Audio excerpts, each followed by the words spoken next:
is a WLKY special presentation, State of Addiction. Unfortunately, this drug addiction and other issues have led to an increase in youth that are having to be taken out of the home. Wow. Didn't know that we have 6,000 students in our county that are homeless. I remember not going to school. Our relationship is really strained. That music provides us with a non-pharmacological mechanism in order to help these babies through their withdrawal. Welcome to State of Addiction. I'm Rick Van Hoos. The heroin and opioid epidemic is having a huge impact on our youth, from parents struggling with addiction to kids getting hooked themselves. Many of the images are disturbing. Parents overdosing in front of their children, leaving them confused and desperate for answers. In another case, parents caught on camera shooting up heroin in front of their young child. Addiction is tearing families apart, and often children are bearing the greatest burden.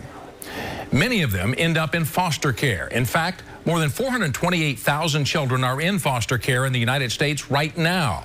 In Kentucky, the number has swelled to more than 8,500 children, all waiting to find a place to call home.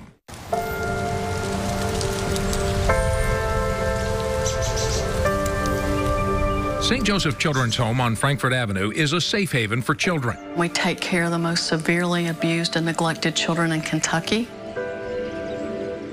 60% of children in foster care are cared for by private child care agencies like St. Joe's. It's tough work. It's tough to see kids hurting as much as they are when they come in. The opioid crisis is a big reason why so many children end up in the system. In 2010, about 60% of families, when you look at the referral reason, had a drug abuse or a drug addiction in their history. Now it's over 90%. Foster agencies hope to eventually reunite children with their birth parents, but in some cases, that's not possible. St. Joe's found forever homes for 15 children last year, but as children leave, others quickly take their place. It's a heartbreaking cycle. It's really, really hard on children. Being pushed along by the opioid epidemic. It's heart-wrenching, really, when you think about just the level of trauma and the layers and layers of issues that our kids have to deal with. Local shelters are also seeing an increase in the number of families in need. As Carolyn Callahan explains, the situation is even worse for parents battling addiction.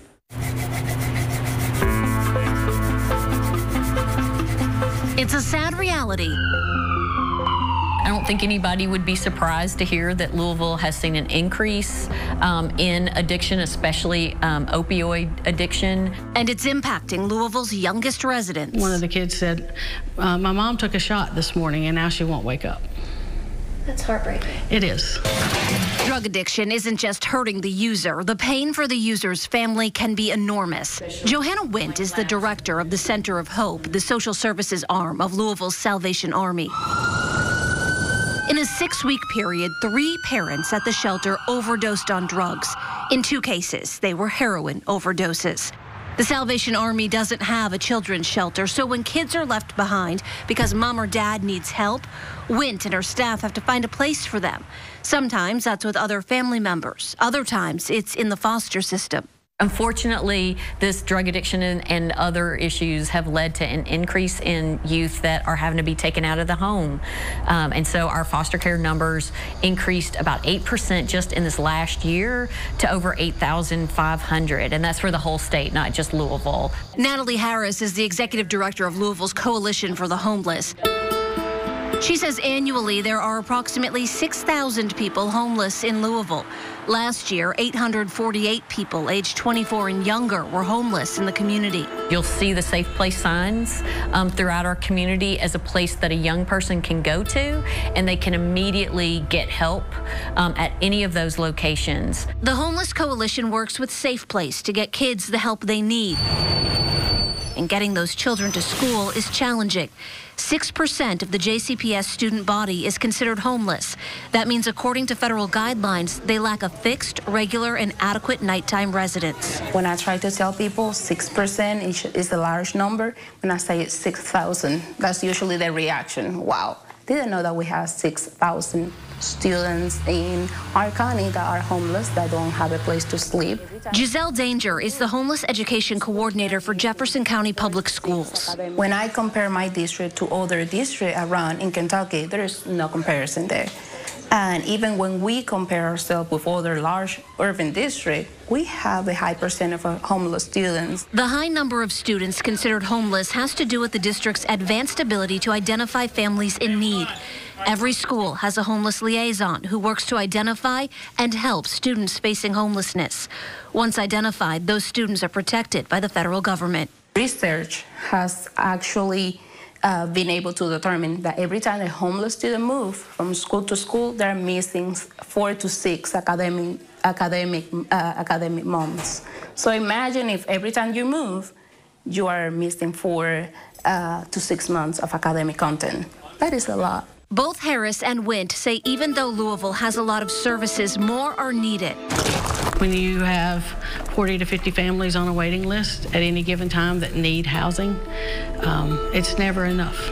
As for parents who overdose in a family shelter, they're not banned from the Salvation Army. We do not want to put a family back on the street.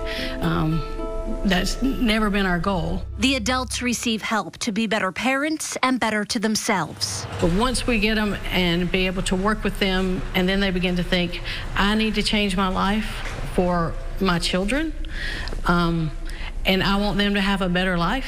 I mean, it's just amazing to watch that transformation. It's a transformation that has a lasting impact on the children who at one point were left behind.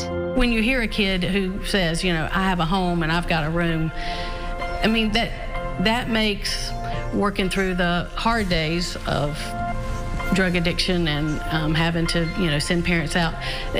Those successes are enough to keep us going, to keep going back and say, okay, you've messed up, you know, go get your help and come back and we'll start again, because every day is a new day and we can start again. For State of Addiction, I'm Carolyn Callahan. In Kentucky, 35 to 55-year-olds have the highest number of deadly overdoses. It's also the group most likely to have children in school. Emily Maha found out what teachers and staff are doing to make sure those students are safe.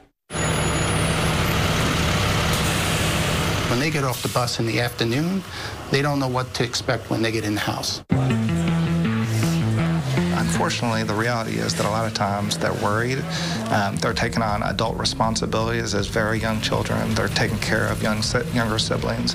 So it becomes very hard. For students whose parents are struggling with drug addiction, school can be a safe place. Many of our students may have had a terrible event happen the night before in the home where there's drug use, but they come to school every day because they know those people love me and they care about me and they provide those supports that I need. Dr. Joe Bargione is the lead psychologist for Jefferson County Public Schools. He says drug addiction has been around forever, but opioid abuse has been rising over the last few years. In 2016, more than 1,400 people died from an overdose, according to the Kentucky Office of Drug Control Policy. Some of those battling addiction are parents of JCPS students. The family could be very chaotic. The parent may be unconscious due to the drugs, and now they have to take on the parenting role. Bargione says the district has specialized training called Youth Mental Health First Aid Training for all employees to help recognize when a child may be struggling and when a student needs some extra support. They learn to recognize the signs of a young person who's in mental health distress. And then we link them to an appropriate service. It might be somebody at the local school, like the school counselor. It may be a district level support, or we may reach out into the community for somebody, a professional in the community to provide support.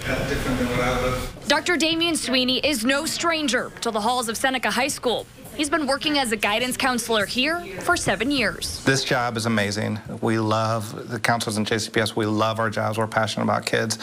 For me, I feel like I have the ability to change lives and to truly impact families. Sweeney sees students at some of the best and worst moments of their high school careers. Being able to talk about those interactions with them later or brag about some of the things that they've done or achievements that they've had is extremely important in creating those connections. He says building relationships with students when things are going well makes them more likely to talk with him about the tough stuff. like a parent dealing with addiction. Your heart breaks for them. You just think, gosh, nobody should have to go through this. He says one of the most rewarding parts of his job is helping a student achieve their dreams no matter their struggles. And really show them this can be your dream. This can be a life that you can enjoy. For State of Addiction, I'm Emily Maha. Still ahead, women giving birth to addicted babies. Over a duration of time, babies get used to having that in their system. So when they're born and they no longer have the exposure to the different opiates that had been used, babies then go through what we call withdrawal. When we come back, we'll show you the unique program right here in Louisville that's using music to soothe withdrawal symptoms in newborns.